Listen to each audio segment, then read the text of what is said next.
These are teenagers, members of a unique breed native to the United States, a newly evolved hybrid about which little is understood.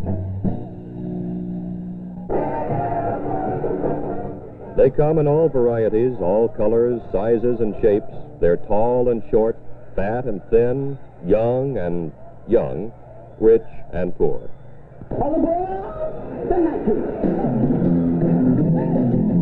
And they are the subject of tonight's Assignment 4, a weekly report to the West produced in the community interest by the News and Documentary Department of KRON-TV.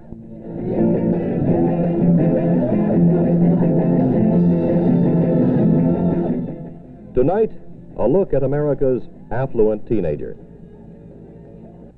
Most adults are aware, to a greater or lesser degree, of the teenager.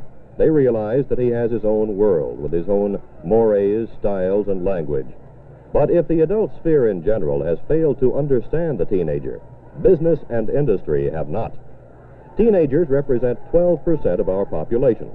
Within 5 years, that number will soar to 20%, a very discriminating 20% with their own needs, tastes, and interests. The average American teenager today has $9.45 to spend every week, and he spends it. He spends it to the tune of $15 billion a year.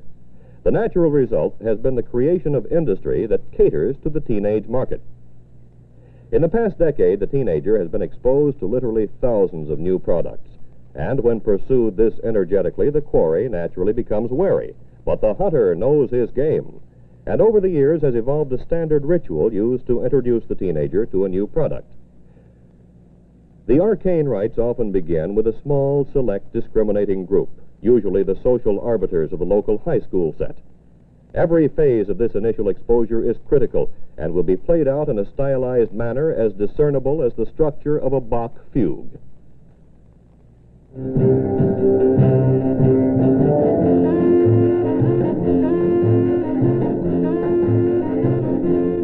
Usually held at prestigious establishments, these first contacts prelude and surround the business at hand with people and sounds of social import to the prospective consumer.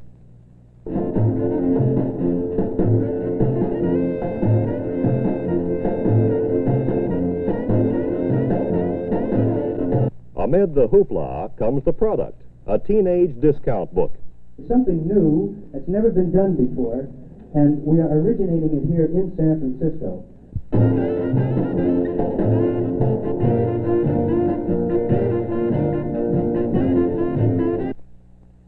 As I said, we're catering to the desires, the interests, and the dreams of youth, which we plan on doing throughout the country.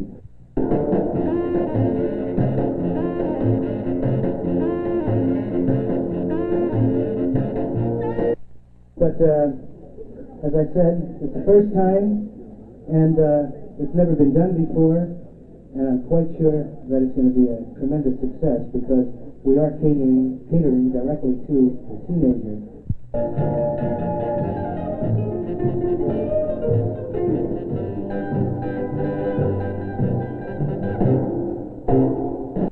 As I said again, we're going through the desires and interests and dreams of youth. Last year, business and industry catered to the desires, interests, and dreams of American teenagers to the tune of $15 billion. The Teenage Fair is a showcase of all that's exciting and wonderful to the teenager. In a recent 10-day stand in the Bay Area, it drew nearly 200,000 people. Its attraction, over 80 rock and roll bands playing constantly, if not simultaneously, and a forum for commercial exhibitors. One of the fair's producers, Hal Sloan. Well, the explosion of this market that we're witnessing right now stems from the post-war baby boom after World War II that we all know was the largest in history, and the children born between roughly 1945 and the early 50s are now that teenage group.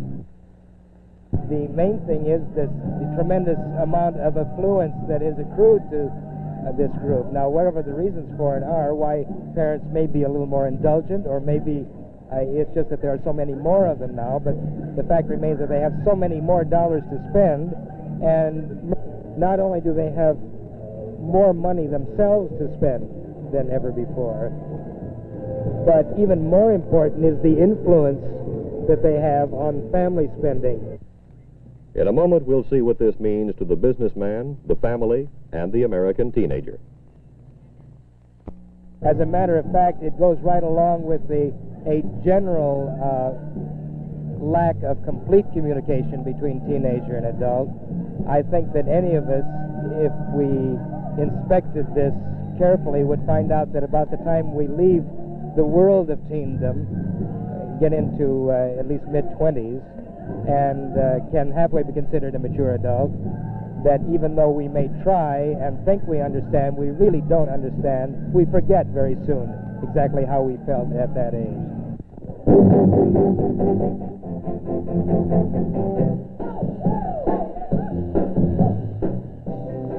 As one sociologist has pointed out, the United States is the first nation in history to transform children from a family asset as labor to a family liability as student consumer. Not only is the teenager a consumer, he is also a pace setter. America is becoming teenderized. If it were not for 24 million teenagers, this nation's adults would not have many of the commodities and pleasures they have come to expect. Stretch pants, Bermuda shorts, bouffant hairstyles, 285 horsepower automobiles, 2-bathroom homes and 2-car families, extension telephones, the twist, the swim, the Watusi, an endless list of cultural enrichment. All without exception created by, for, or as a result of the teenage society, and accepted and enthusiastically adopted by their elders. Here's Hal Sloan of the Teenage Fair. The iceberg situation, yes, we have just such a situation in terms of the influence of teenagers on their parents' spending. You hear expressions about the in-car, for example, which is the market that all of the automotives want to capture. I would say roughly 3 to 4 times the amount that they spend themselves is the amount of money that they influence spending. If their pocketbook is filled with $15 billion a year, then we're talking about anywhere from $40 to $60 billion a year that is spent because of their taste. $60 billion worth of influence makes it abundantly clear that the teenager is no longer a member of the ice cream cone generation. It's expensive in our culture to be a teenager today. Dr. Louise Bates Ames, Research Director, Gesell Institute of Child Development at New Haven, Connecticut. I mean, just the actual physical cost of keeping yourself clothed and being transported and dates and lunches and all this thing is tremendous. So I think we have to accept the fact that it's pretty expensive, even if the teenager tries hard. And then, in addition, is the fact that teenagers are great accumulators. A girl isn't satisfied with 2 sweaters. She wants 5 sweaters, and whatever it is that boys have that matches that. They want a great deal. This is natural for them to have tremendous appetite for things as well as for food. In addition to natural appetites, the fact is that teenagers are maturing much earlier. Hal Sloan has been observing this in the teenage entertainment business for over 15 years. I don't think that there is that much difference from one generation to another. I think the big difference is the fact that more people know about it now. People in your industry, in the communications industry, have wrought this, as a matter of fact. For the first time, a dancer doing the Watusi, which is a popular teenage dance, can get before the television camera on Shindig, and several million people see it at the same time. Also, if you'll pardon my going on a little bit on this line, it has turned full circle, as I mentioned to you before, to the point where teenagers are reaching a point of maturity much sooner than other generations, and the main reason for it is this tremendous buildup in communications. Blame it on vitamins or the accelerated pace of our society, but whatever the cause, teenagers are getting younger and younger. They have been called sophisticated children and infantile adults, but the fact remains a 15-year-old today can do things an 18-year-old was not allowed to do a decade ago. A case in point, the cosmetic industry. Not too many years ago, a girl was allowed to put on makeup for special occasions like the senior prom. Today, 13-year-old girls are, if not expert, at least prodigious in their use of makeup. Cosmetic manufacturers have realized this, and in order to get into the market, these manufacturers have developed special products. They emphasize the skin care aspect and recommend and demonstrate for the teenage girl the natural look in cosmetic use. And it's paid off. Last year, the distaff side of the teenage generation in this country spent well over $570 million on toiletries. Included in that total was $20 million worth of lipstick, $25 million worth of deodorants, and $9 million for home permanents. There has been no accurate measurement made of the gallons of hairspray included in that total, but the 15-year-old who makes the weekly trip to the beauty salon and comes out looking years older is by no means an exception. Still, the biggest market is in clothing. Macy's presentation of Fashions A Go-Go. These are fashions that go anywhere the young set goes this summer. For example, to the beach in a shift of white cotton from Phil Rose, V-necked and skinny. She wears it with a bright red polka dot popsicle scarf, a couple little bracelets, and her B.F. Goodrich shoes, which coordinate beautifully. Of the 15 billion teenage dollars, almost 25% of them, some $3.6 billion a year, is spent by girls on clothing. The result has been that stores have developed separate departments with exclusive lines aimed directly at the teenage girl. Has recognized our young friend for a very long time. However, it's just been in the last 10 years that we set up a special home for her on the fashion floor, and that we embarked on our current high-set program. June Arney is the high-set buyer for all Macy's California stores. Primarily, we aim at having exactly the right merchandise for her in our department. Nothing at all is ever purchased for this department that isn't suitable, fashion right, value right for this young customer. The world of teenage fashion runs at a considerably faster pace than do adult fashions. But what is it that the fashion-conscious teenager is looking for, and what influences her decision? This was the question we put to Shirley Frericks, assistant buyer in the Macy's high-set department. She's very much influenced by her peer group. They set the trends, they set the standards, they are her value judgments. Whatever the person in her peer group is wearing, whom she looks up to as the leader of the group, then this is the fashion that she would be wanting to wear. Macy's has capitalized on this peer group pace-setter idea by creating what they call their high-set advisory board, a group of girls representing each high school in the area. The girls are chosen for their leadership, scholastic ability, and their interest in fashion. In other words, they are hand-picked members of the peer group who help dictate the in-styles that their contemporaries seek. The idea has worked well. 31,000 Northern California girls between the ages of 12 and 17 have joined the high set. In his book, Advertising and Marketing to Young People, Eugene Gilbert points out that the world of fashion enters the life of the average girl at about the age of 14. Within 2 years, she's buying nearly all her own clothes. He then exclaims, "Just look at youth. No established pattern, no backlog of items. It definitely has been established that because he is open-minded and desires to learn, he is often the very first to accept new and forward-looking products." The high-set club members get regular mailings of the high-set newsletter.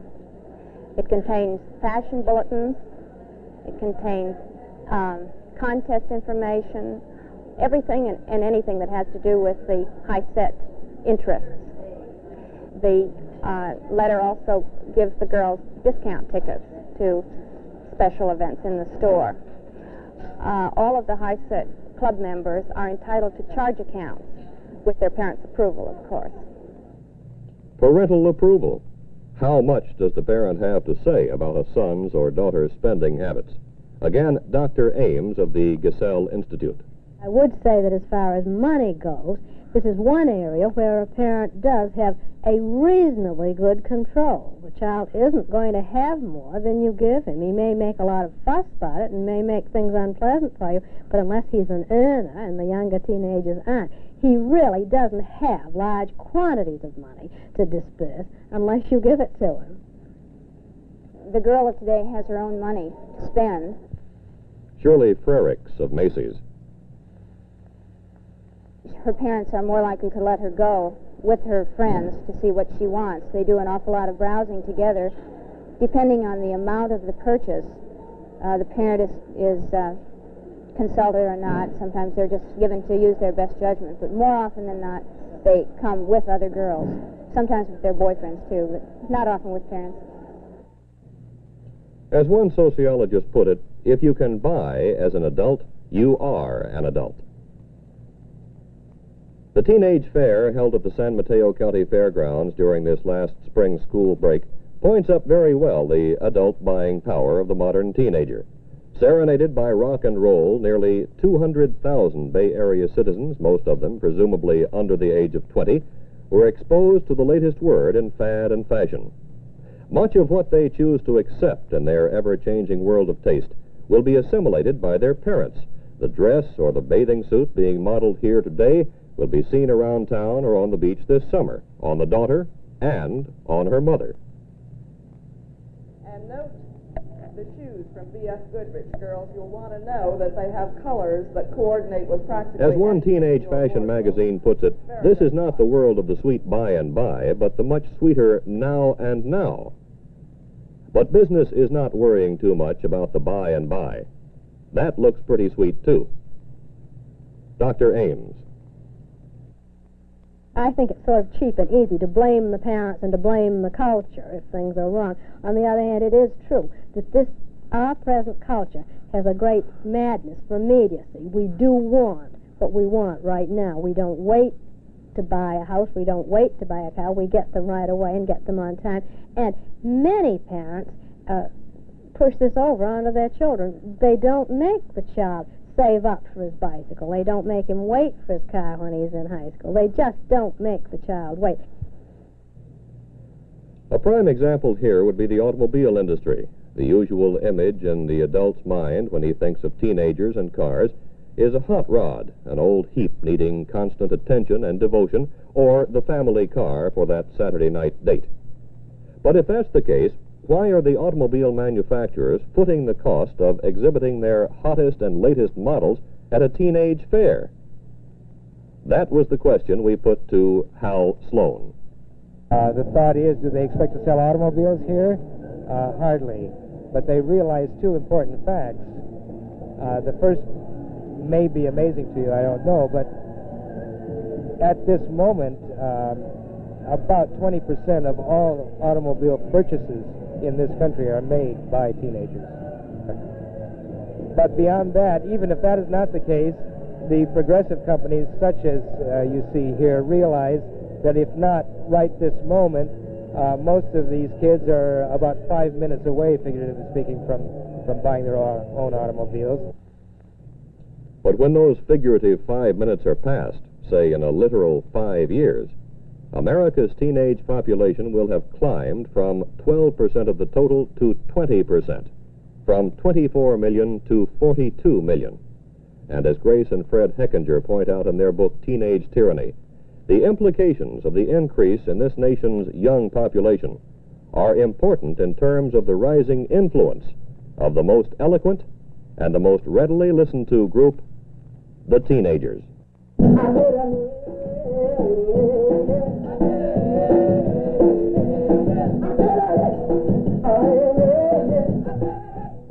According to Dr. Louise Bates Ames of the Gesell Institute, one of the natural and endearing things about teenagers is their tendency to exaggerate. This is no doubt as true with money as it is with any aspect of the teenager's life. The teenage period is one of natural excess and experimentation.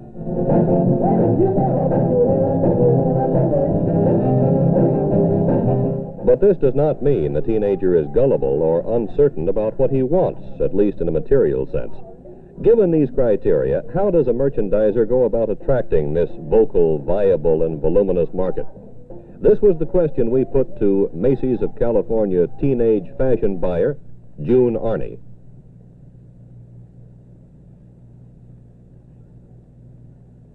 By far the most important thing they can do is to be sure they have the right merchandise. No amount of gimmicks or anything else will attract that customer unless the look is right, the fashion is right.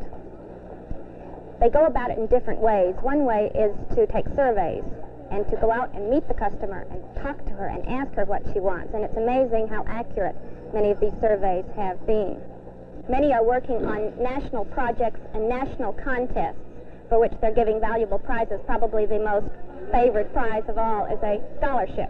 Other manufacturers approach this market in a much less organized fashion, but they always have their ear to the ground for new ideas.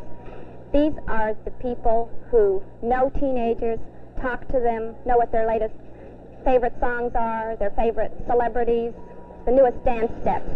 These people talk the language of the teenager.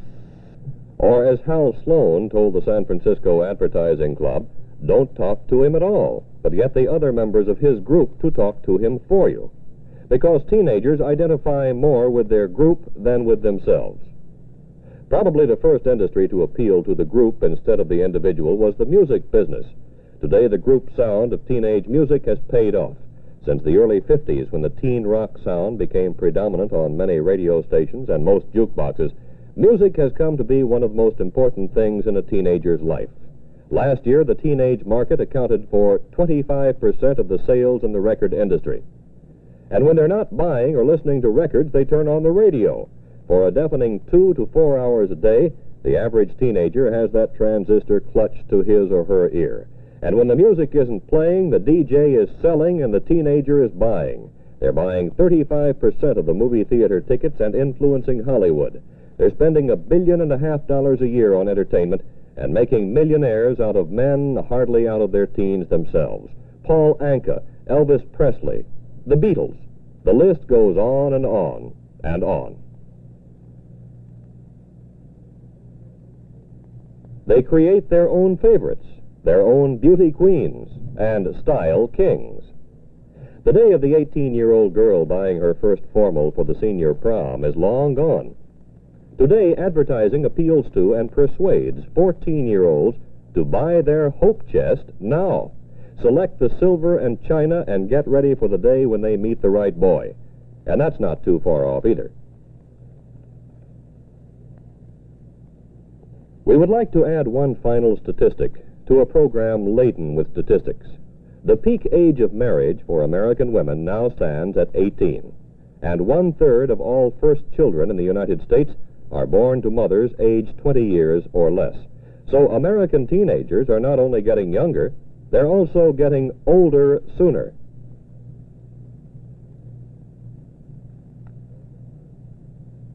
They're younger than the bomb.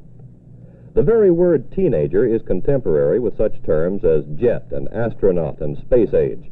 And the space age is an age of consumption. As one author says, affluence, like poverty, is a wave that engulfs. In the Adolescent Society, James Coleman writes, adolescents today are cut off, probably more than ever before, from the adult society. They are dumped into a society of their peers, whose habitats are the halls and classrooms of their schools, the teenage canteens, the corner drugstore, the automobile. And that's where the tastes, the mores, the ambitions, and the ideals develop. They live in a time of turmoil, when independence is promoted and uncertainty is practically a creed. As Dr. Ames says, the teenager exaggerates. Moderation comes later. And it's probably right if the teenager swings too far to the side of exaggeration. When he finally calms down and moderates as an adult, he'll still have quite a lot left in life.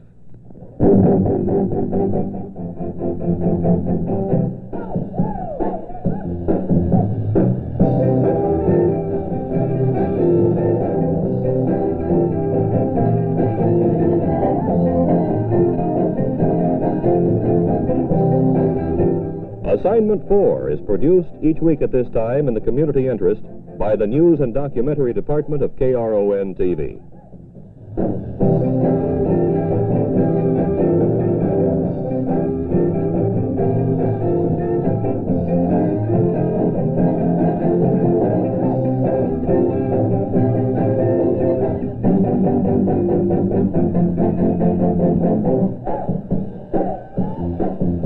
Join us again for another Report to the West on Assignment 4.